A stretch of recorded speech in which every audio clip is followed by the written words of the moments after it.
Welcome to MiceTech Talk with the technical information scientists of the Jackson Laboratory.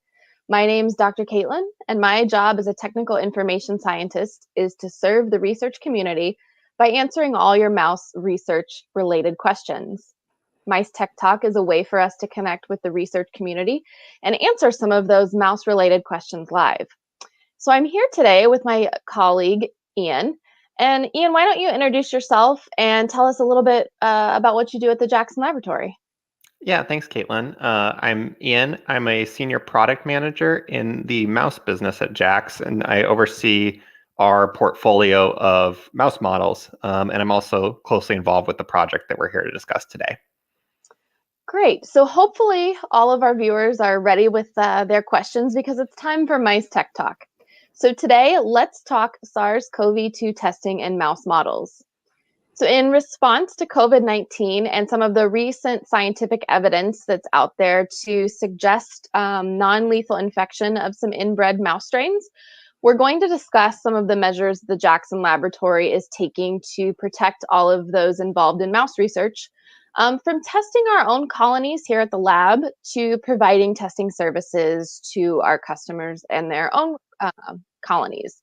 So I'd also like to point out that the recent evidence to suggest that non-lethal infection in some of our inbred mouse strains has not been done at the Jackson Laboratory. It was some independent research groups. We're in the process of validating some of that data here ourselves, and we'll keep you as updated as we can on that. So like I've said, we've prepared a few discussion topics today, and if you're watching live, you can use the comments section of the video to tell us where you're viewing from, if you're involved in any COVID-19 research, and any related questions that you might have, and we'll try to answer those live for you today. So Ian, why don't you tell the viewers about what Jax is doing to make sure we're keeping our mice safe? Right. Yeah. Jack's priority, during the pandemic and before the pandemic has always been the health of our mouse colonies and of the researchers in this community. We have a number of comprehensive procedures to protect our colonies from pathogens and other threats. And these include the specific PPE that's employed, the N95 masks, barriers in our mouse rooms, such as the ventilated flow hoods and other procedures. And additionally, the mice that are being brought into Jax undergo re-derivation. So we feel like there's already strong protections against the transmission of any disease or pathogens. But that being said, we take the new findings that suggest that SARS-CoV-2 variants are able to infect wild-type mice. We take these very seriously. And to clarify, wild-type here being non-human ACE2 bearing mice. But this is potentially serious, and since there is so much unknown about the impact on research and health, we felt it was prudent to act. So we're working to implement SARS-CoV-2 screening as part of our routine health monitoring program, and so this means basically that sentinel mice will be tested for regular intervals.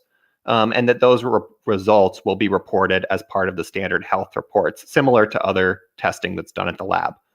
Additionally, we're exploring options for customers to have their specific mice from their orders tested prior to leaving the laboratory if they want that added assurance that those specific mice have tested negative. And we'll be sharing more information about that service as it becomes available. But through all this, I think it's just important to stress that at this point, while we're actively working to address these issues and work them into our standard process, we do consider the risk to our mouse colonies to be low. And I think this is just a situation where an abundance of caution is warranted until we fully understand the scope of this new information. And we feel that the actions that we're taking are really just in the best interest of our customers and the community. Yeah, I couldn't agree more.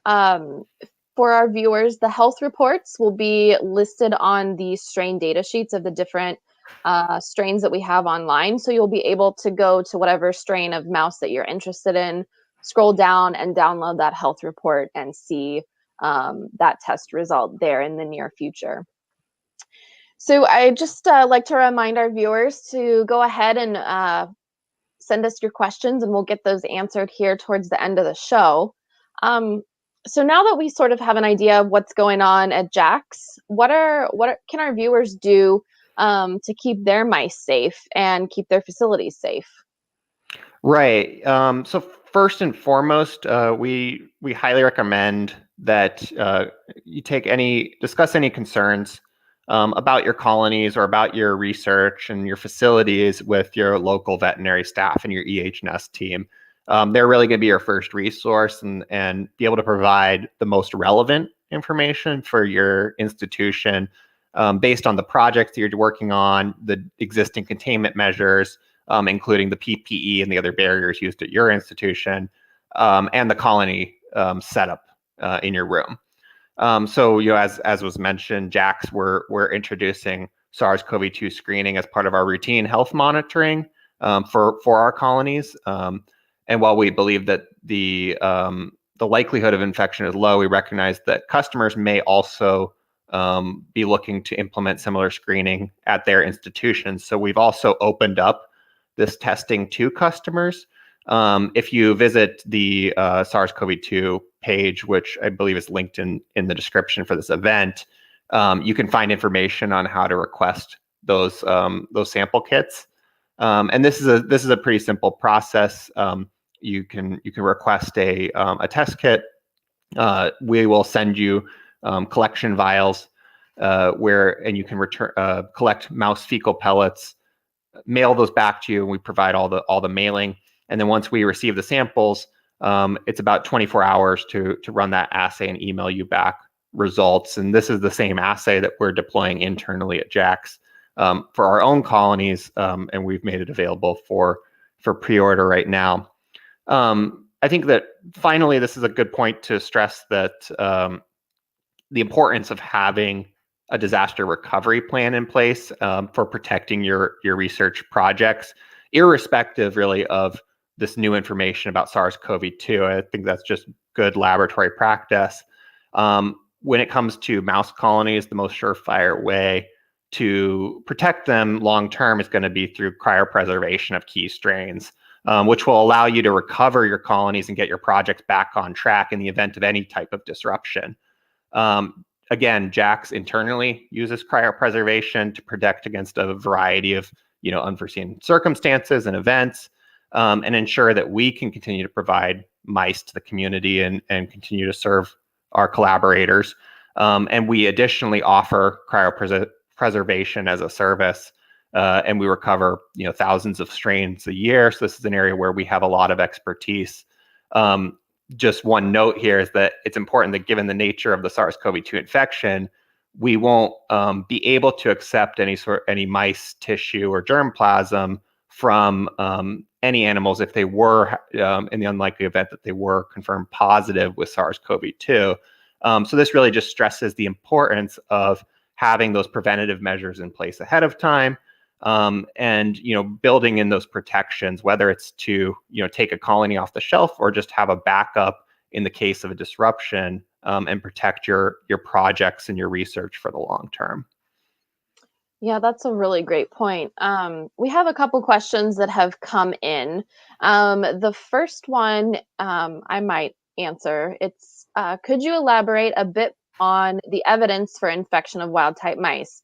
I joined a little late. Is there any evidence of natural infection? I don't know how we're going to define natural infection here, but I do know that the evidence was obtained by giving intranasal, I think it was a spray, to these mice. And so it was sort of a natural route of infection. And I believe there's just one paper that looks at that natural route. I think the other paper was done in cell culture. Is that right, Ian? Yeah. Let's see. We have another question. We are preparing nanoparticles for various drug delivery systems. How can we create COVID-19 in mice in order to make injection of anti-COVID-19 nanoparticles in blood? I would suggest emailing MiceTech, that's MICETECH at jax.org, and we can help you with all of your COVID-19 platform needs. We can help you get some studies maybe going there.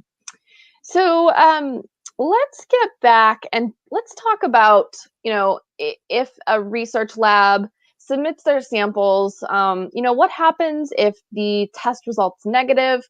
What happens if the result is positive? Right. So in either case, customers are going to be notified of those results via email as soon as those samples have been run through the testing lab. At this stage, we clearly hope, for the sake of the community, and we fully anticipate that the vast majority of results would return negative. Although we're going to continue to monitor, at least internally, our colonies. In the unlikely event of a positive, the customers will be notified again by email or by phone from our team of technical information scientists. The most important step in that case is going to be, again, to work with the veterinary staff and the EH&S office at your local institution to come to an appropriate containment plan. And it's also recommended that you would check with your state and local regulatory agencies, as there may be certain reporting requirements for positive results. But as with many aspects of this process, we're learning more and we're getting additional information day by day. So really, it's important that just stay apprised of updates through JAX and through your other sources, because information is really subject to change as we learn more about infection. As you mentioned at the top of the show, JAX is actively investigating these and trying to get new data and new findings that will inform our processes going forward. And we're also working to make that information available to the research community to assist in their kind of risk mitigation efforts. And then finally, I think that if there are questions about specific protocols or specific elements of what we're discussing here, is as well, feel free, reach out to the technical information scientists, and we'll be happy. Caitlin and your team will be happy to work with our collaborators and with our customers to either get you the information if we have it, or try to point you to the best resources. Yeah, so just kind of a follow-up question that came in. Are you aware of any reports of humans being infected in a vivarium setting? At this stage, we are not aware, to the best of my knowledge, and that's, I think it's definitely a concern, but I've not received any reports of that. Yeah, I haven't seen any either. I figured some individuals would be concerned, if they do work in a research facility and they do test positive for COVID-19, that might be an instance where you might consider reaching out, getting a test kit, just to be extra safe, Right, and I think that's also where your local EH&S team can provide some guidance, especially around PPE and other protections, because JAX, Caitlin, as you're aware, employs very rigorous PPE and protections for our own colonies, since we are sending mice to collaborators all around the world, and those policies may be different institution to institution. So it's just a good idea to check in with them. Right, absolutely. Let's see. All right. All right. It looks like those are all of the questions that we have gotten in. Ian, do you have any final thoughts for our viewers? You have any idea of what the future looks like for COVID-19 testing in mice? I think that it's just important to stress that, one is that this is very new information. We're working to learn more and kind of, with the mission of JAX, share that with the research community and support researchers. The other part of this is that, the implications are serious for research. We do think that this is, a low likelihood event, but we want to be cautious and we want to make the research community as well. So just again, to stress the importance of having a plan in place, understanding the risk and your mitigation efforts, so that you can keep your research on track and avoid disruptions that could occur from not only SARS-CoV-2 but from all of the other pathogens and other disruptions that can impact your research. Yeah. All right. And just to remind the viewers again, we do have 2 links posted with this video. The first one is a link to our testing kit for SARS-CoV-2 in mice. And then the second link is our SARS-CoV-2 updates page. So as we gather new information, we'll be posting that there for you to take a look at. We'll also have future events coming up just to keep you updated on any new happenings related to SARS-CoV-2, COVID-19 mouse models, and more. So our next MiceTech talk is called Let's Talk Stress, Social Distancing, and Cage Density, which will be on Tuesday, May 11th. So be sure to like and subscribe on LinkedIn and YouTube for reminders. And we look forward to seeing you next time. So this is Caitlin saying stay healthy, stay safe, and stay excited about research. Thanks for watching.